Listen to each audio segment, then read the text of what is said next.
supporter. Mais Éric, de qui parlez-vous? Ben, l'engrenage, c'est eux. 40 ans, c'est la durée de leur règne sur l'école, depuis les années 70 jusqu'à aujourd'hui. Presque aussi long que le règne de Louis XIV.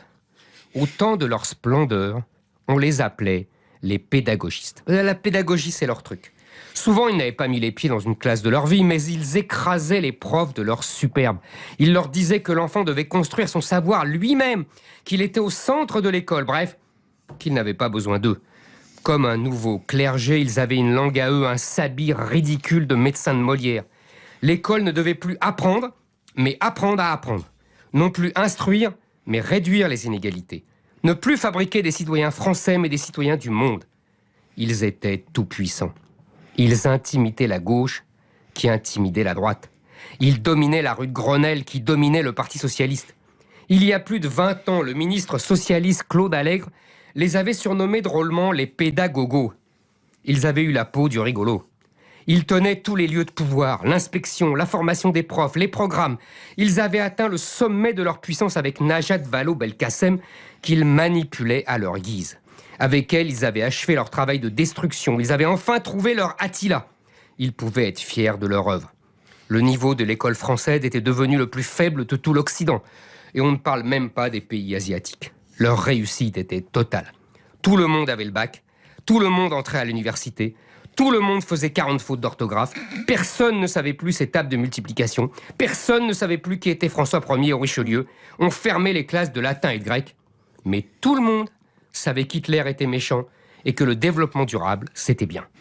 On peut passer peut-être sur les notes à l'école, c'est un vieux serpent de mer.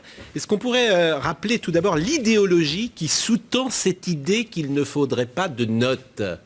Éric Zemmour. C'est assez simple, c'est la vieille idéologie des années 60, avec Bourdieu, avec tous ces gens-là qui expliquaient Althusser, qui expliquait que la loi... Mais si. Faut que tu y ajoutes Alain Perfit, excuse-moi. Oui, Alain Perfit, Edgar Faure, mais bien sûr. Alors, mais je l'explique avant dans mon livre. 68, avant 68, Alain Perfit. Tu te souviens? Bah oui, je oui. l'explique dans mon livre. Non, mais je suis tout à fait d'accord avec toi. Mais c'est très bien ce que tu viens de dire.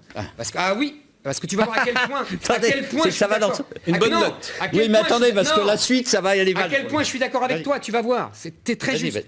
Ça part de l'extrême gauche. Des gens qui expliquent que les notes sont un moyen de sélectionner les héritiers, terme du livre de Bourdieu, et que l'appareil d'État est au service de la bourgeoisie, et que on discrimine ainsi, et que la note est un moyen de sélectionner et de favoriser et de donner même une image de méritocratie à ce qui n'est que de l'héritage de la bourgeoisie. C'est ça le fond de la thèse de Bourdieu. Et tu as tout à fait raison, Nicolas, ces gens-là qui viennent de l'extrême gauche et qui veulent, je te rappelle, le vrai sens de toute cette querelle de part de l'extrême gauche, c'est abattre la culture bourgeoise.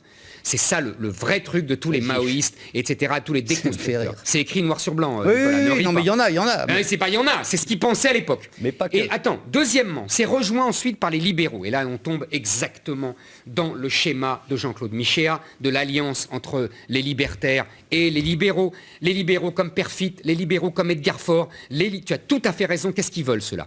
Ils veulent transformer le peuple français en un peuple d'Américains, de consommateurs et de créateurs d'entreprises. Et surtout, il faut leur dire, vous êtes formidables, comme aux États-Unis. Oh, welcome. Oh, you are the best. Magnifique. Vous êtes formidables. Vous êtes nuls. Vous ne savez rien, mais oh, formidable. Vous allez créer Google. Vous êtes extraordinaire. Voilà, c'est ça qu'on veut. Mais oui, c'est ça qu'on veut. Ça n'a rien à voir avec le problème.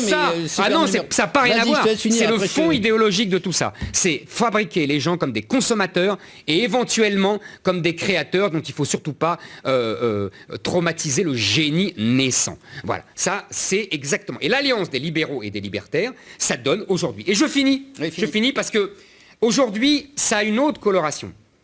Parce que ça fait 40 ans en vérité que cette idéologie règne.